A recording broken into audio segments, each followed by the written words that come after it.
Hi guys, welcome back to the channel. Jag here. In today's class, we're going to continue with our Math 5-6 content. Today we're going to go through solving equations. So with that, let's get started.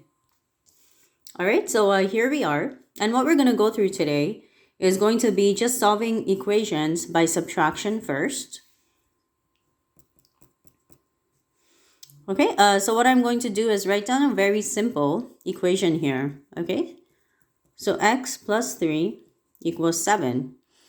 Okay, so the x value just represents a number, and we are looking for this number. Now I can see that this is a very simple equation, and I know what the answer is by just kind of looking at the equation and guessing and checking my answer. Okay, but that's not what we're going to do here. What we're going to do is we're going to move this 3, okay, to the other side. And you take the sign that is in front of the 3, so I notice that it's positive. When I take it to the other side of the equal sign, I'm just going to change the sign. So it's going to be x equals 7 minus 3. Okay? And so here x is equal to 4. Does everyone see that? Okay, and the reason you have to do it with this method is because this is the proper algebraic method of solving equations. Okay, let's try one more example here, something simple. Okay, so let's try x plus 6 equals to 14. Okay, and again, what I want to do is just underline the 6. I see that there's a plus sign beside the 6, so it's positive 6. I'm going to take it to the other side and change the sign. So x equals 14 minus 6. Okay, and when you subtract this, I see that x is equal to 8. Everyone's good there so far? Good. Let's try some questions here from the textbook. Okay, so again, just something simple. Okay, because later on, these equations do get a little more complex. So let's try c plus 1 is equal to 8. Okay, I'm going to underline the 1 here. And let's take it to the other side. We're going to change the sign here. So c equals 8 minus 1. And I see that c is equal to 7. Okay. So let's try a question. Okay. It just says solve these equations. Okay, but we're going to also try to check our answer. So let's try this one. So p plus 11 equals to 19. Okay. So just like the other questions, I'm going to take the 11 to the other side. And we're going to subtract it. So p equals 19 minus 11. So just like this. Okay, so p is equal to 8. Okay, so very simple equations here. Okay, because this is just like an introduction to equations.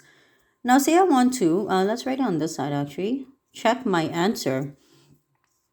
Okay, so when you check your answer, you're just going to take your answer here. We got p equals 8.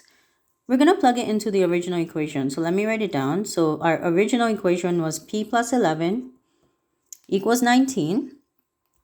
Instead of this p right here, I'll circle it. I'm going to put my answer, which is 8. Okay, so it's 8 plus 11 equals 19.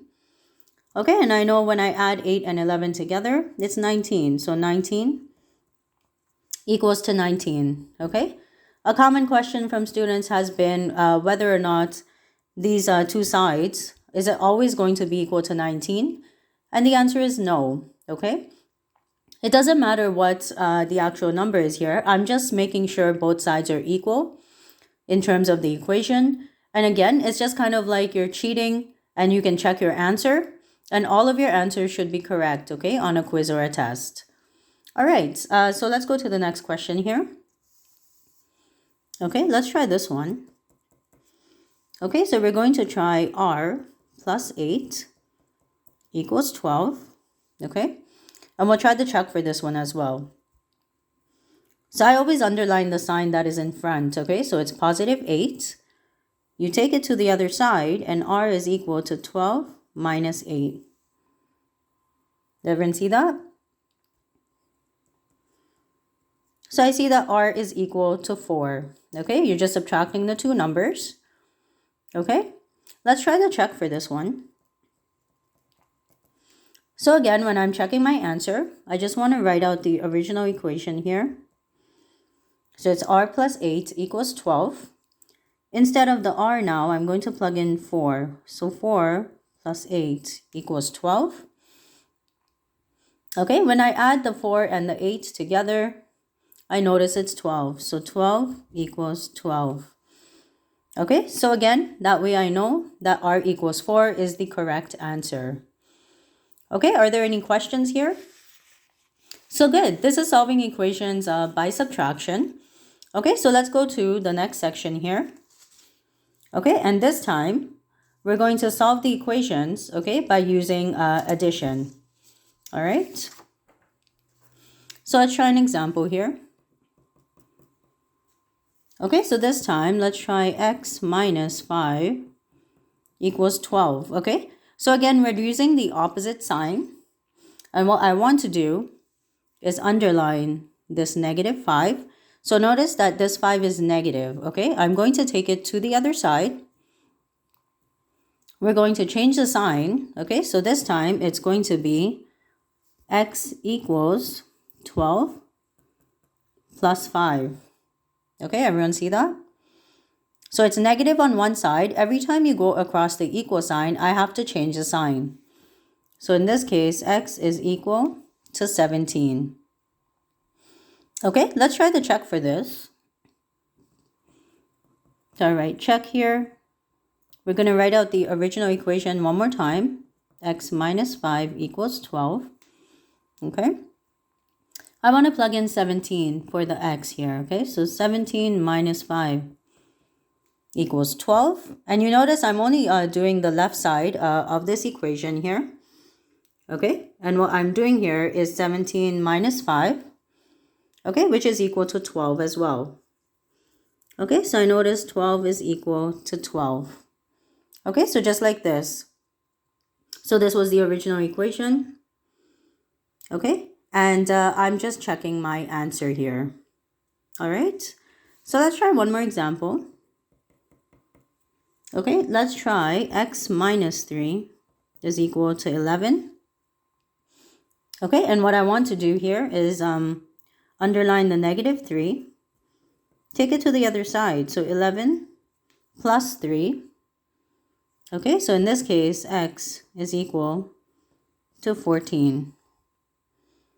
Okay, again, if you're just checking your answer really quick, and you notice when we're doing the check, it only takes a minute for us to check our answer. And I know then with 100% certainty that I have the correct answer. Okay, so we're writing the original equation, x minus 3 equals 11. Okay, I'm going to plug in, instead of the x here, 14. 14 minus 3 equals 11. Okay, and I notice when I do 14 minus 3, that's also equal to 11. So 11 equals to 11. So again, note down basically, okay, these values are different. Here I have 11 equals 11. In the previous example, I have 12 equals 12. Okay, so again, I'm just looking to make sure that both sides are equal. Okay, so I know that my answer is correct. Okay, so with that, let's try one last example. Okay, so let's try x minus 12 equals 22. Okay, so this is negative 12. We're taking it to the other side. Make sure you're showing this one step in between. 22 plus 12. Everyone see that? Okay, and I'm going to add that together, and it's equal to 34. Okay, so x equals 34. That's how you have to write your final answer. Okay, so let's try the check for this one. Okay, so remember the numbers can be big as well. Okay, but you notice that the steps we're doing are exactly the same. So I'm going to write the original equation, x minus 12 equals 22. Again, instead of the x, I'm going to write down my answer here. So we're doing 34 minus 12 equals to 22. Okay, and you noticed again on the left side, when I do 34 minus 12, that is equal to 22. So 22 equals 22. Everyone see that? Okay, so this is how you solve the equations by addition. And the reason it says by addition is when you take it to the other side, I'm changing the sign and I'm actually adding the two numbers together. Okay? All right, so that looks good. And if there are no questions, that does bring this video to an end. Thank you so much for watching. Please make sure you do like, share, and subscribe to the channel, and I'll see everyone in the next video. Thanks, bye.